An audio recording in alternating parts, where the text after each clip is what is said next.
I'm here tonight to tell you about a father who loved his son and a son who loved his dad.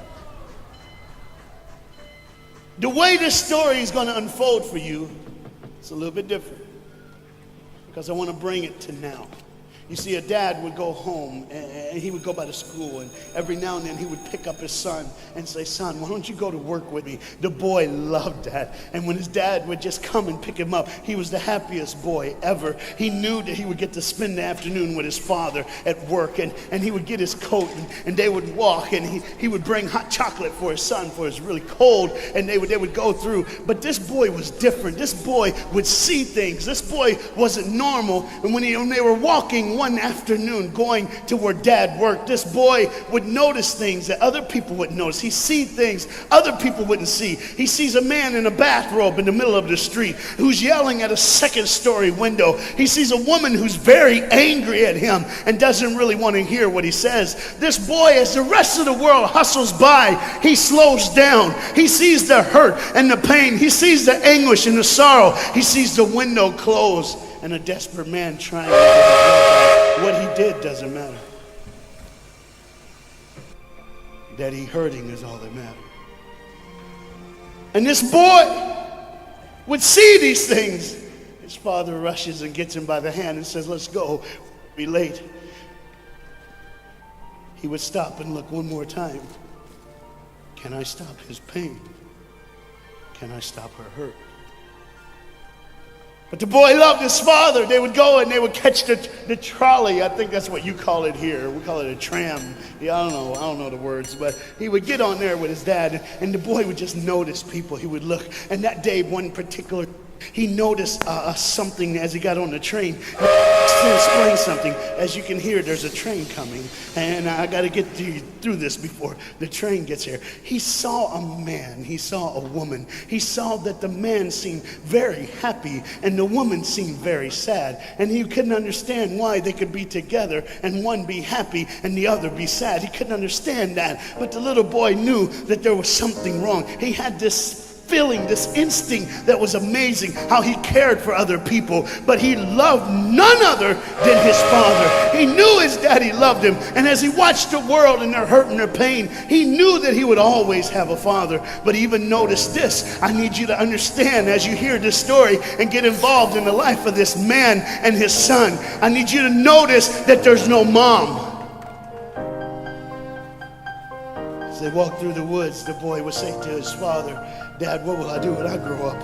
What will I get to do? Will I get a cool job like yours? How will I work?" He said, "I don't know, but I want to change the world. I want to do something great. I want to do something wonderful. I want to help people. I want to do something that could change the lives of anyone. I just want to be that great. I just want to do something good." And as he walked with his dad would say, "Son, you will be great. You will be awesome. You will change the world. Your life is going to be incredible."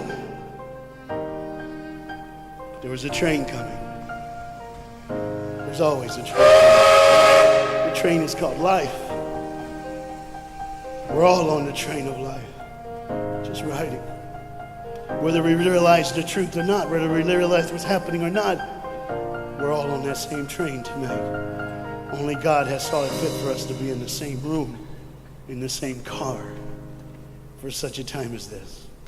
When they get to the edge of the train track, he could see where his father worked. You see the bridge? That's what his dad did. You see, the bridge was very, very important. Boats needed to come to the harbor to get off their goods so they could make money. But trains were coming with people going from one town to the next. Not many cars in Europe, so they couldn't use a lot of that. So many people, not enough roads, so everybody used that train to get from the town to town to get to work and to get home.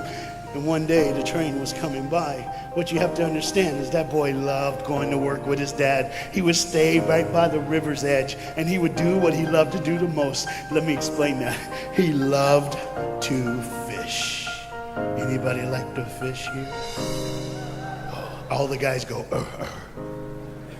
The dad looks at his boy and he says, "Son, now remember the rules. You got to stay right here because I can see you from the window right here. Don't get out of the sight of this window because you got to stay there so I know you're safe. Get you something good to eat." But as you can hear, the train's coming. The father's job was cool. I wasn't a preacher, I wouldn't mind doing that. Get to work. Get grease on you. Even if you didn't have to, you just squirt it on you like you feel like you did something. That's what I would do. There was a boat coming in the harbor. Timing is very essential. I'll go ahead and give you the key. The key is this. There's always a light. Everybody say light. Say it again. One more time. There's a light that the train conductor needs to see. If that light is green, he can go. If it's red, he must stop. You see, God has given us road signs in our life that we must read. Lines that tell us to go and lines that tell us to stop. Whether we read those and believe them or not is up to us. That's why some of you have fallen and you cannot get up. But tonight, that's why I'm here. The boat needed to come through, so he called, and the man said, okay, I got time. It's a long time before the train should come. So he pulls the lever, as you just saw, and the big, huge steel bridge, the gears started turning. They started cranking the steam. All of a sudden, gears are moving, and that big, huge bridge is just starting to go up. As it rises higher and higher, he has to watch and make sure everything's set, everything's good, everything's fine. As he looks out the window, he can see everything, but the dad, being a good dad, keeps one eye on his work, but the other eye on his baby. One eye on the world, but the other eye on his children. You think God doesn't know where you are? He keeps one eye on his world and one eye on his child. No matter what you've done or where you've been, it's one eye on the world, but the other eye's on you. He's watched you and he's kept you. Even though your train is coming down the track, he understands that. And even though sometimes, I don't want to get ahead of myself. See the red light? He doesn't see it. So many times we don't see the red light. See, to just say the train was early. The boy can hear and see the steam. And he looks and says, Daddy, the train. Daddy, Daddy, the train's early. Daddy, you got a daddy. Hey, Daddy, Daddy, Daddy, Daddy, Daddy, the train. Daddy, the train's coming. But the dad was looking at the gears, making sure he had enough oil, making sure there was enough steam to get the bridge back down for the train. And the boy knew one thing. Now listen, the boy knew that his dad one time showed him where the trigger was. It was a red lever. If he pulls it, the train bridge would collapse down fast and the train would be able to come across. All the boy knew was there were people on that train. There were people that needed to be saved. There were people that had, some of them just with their friends having a good time, like everything's fine. They did not know that the bridge was up. They did not know what was coming. They're just living their life like you and me, just going down the road, just being our own thing, doing our own thing. And the dad all of a sudden hears the train coming. He looks and then he said, oh, my son. He looks out and his boy's gone. He's like, oh my God, where's my son? Where's my son? He got to figure out. He looks back just in time to see his son trying to save the day. All he had to do was pull that lever. He reaches in to pull it, and the boy pulls too far, and he falls in the hole. Now it's on the father, and God the Father, did you hear me? God the Father has to make a choice. It's his now. Do I save my son, or do I save the world? But they don't even know. They don't even know. The greatest decision of his life. He could blame it on them not seeing the red light. He could blame it doesn't matter anymore. Pull the lever, save the world. Leave it up, save your son. For God so loved the world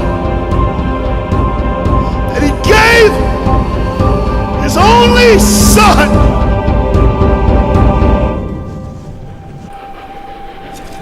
Whosoever believes in him will not perish. 3, 2,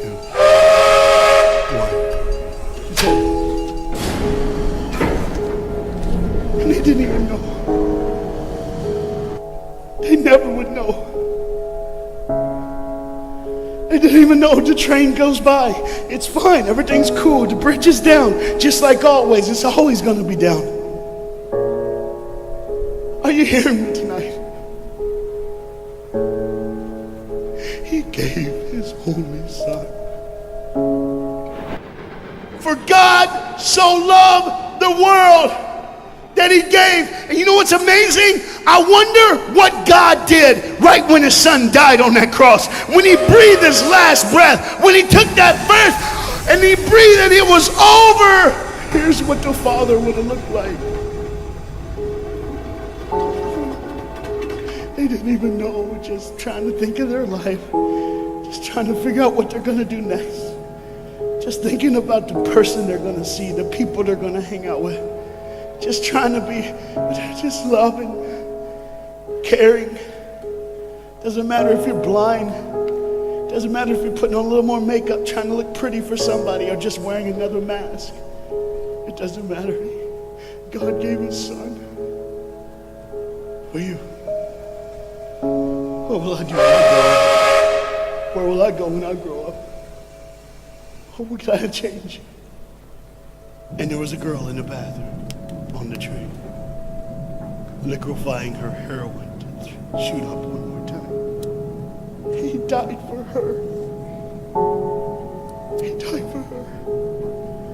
But in one moment, are you listening? In one moment, as the Bible says, everybody gets a chance. In one moment, to see the look of the Father when he knows when you realize what he did for you, when you realize the sacrifice, when you realize he let his son die so that you can live, when you realize what he did, no matter what you're doing, no matter where you're at in this life, no matter what you're a part of, you gotta stop.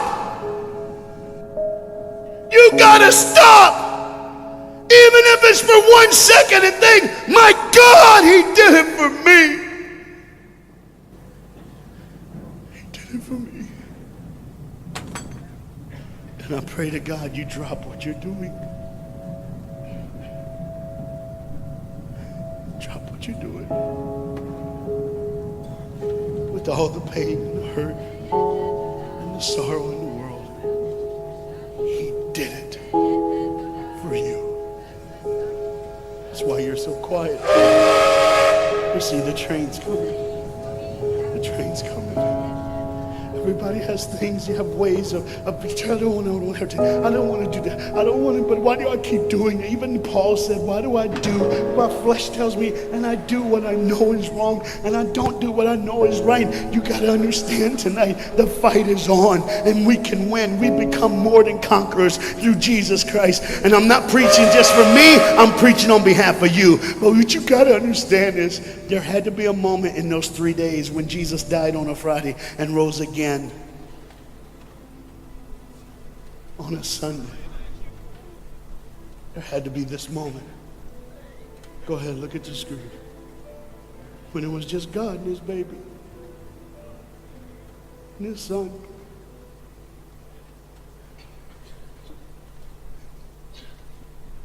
Every sin that's ever been committed in this earth is rolling through your mind right now.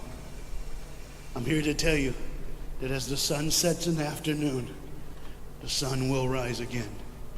And when the sun rises again, you cannot change your past, but you can change your future. You see, it's always a different day. One day someone lives, the next day they die, the next day you wake up and you're still living. You're like, why am I going to live? Why does this have to be my turn? Why can't I? You can just preach. I could have stopped, but I need you to see the whole picture here. You see, because when God the Father gave his only son, when Jesus Christ breathed his last breath and he died, he did it in a way that you can never ever say, you don't know me, you don't understand me, God don't understand my pain, God don't understand my sorrow. You see, that's the very train that boy was on. That's the very train that he was on. And as this dad remembers, look real close. You see the pictures of the people? Bam, there they are. But there's somebody added in the picture, isn't it? Bam, there they are. Do you see who's added in it? In every face of every person, Jesus is in their life. Why? Because when you're the greatest sacrifice, you always end up in everyone's life, no matter where they are, who they are. He did it so that you can say he was there all the time, waiting patiently in line. Jesus Christ was there all the time. And the train keeps going. The train keeps coming. Train keeps moving. People keep living and people keep dying. And God the Father just watches it all. One eye on the world, the other eye on you. Some of you are starting to figure it out. You're like, what is he looking for? Just one girl. Because see, the whole horrible day, God only had his eyes on one person. And it was just a day on the street corner. When he walked by, he saw a girl with a baby. And she saw him. Do you get it? Old things are passed away. Behold, all things become new. He did it so that we can live. No matter what the sin, no matter what the pain, no matter what the sorrow, the sacrifice was perfect. It was perfect. And it was for you. And God the Father watches it all unfold. And all he can say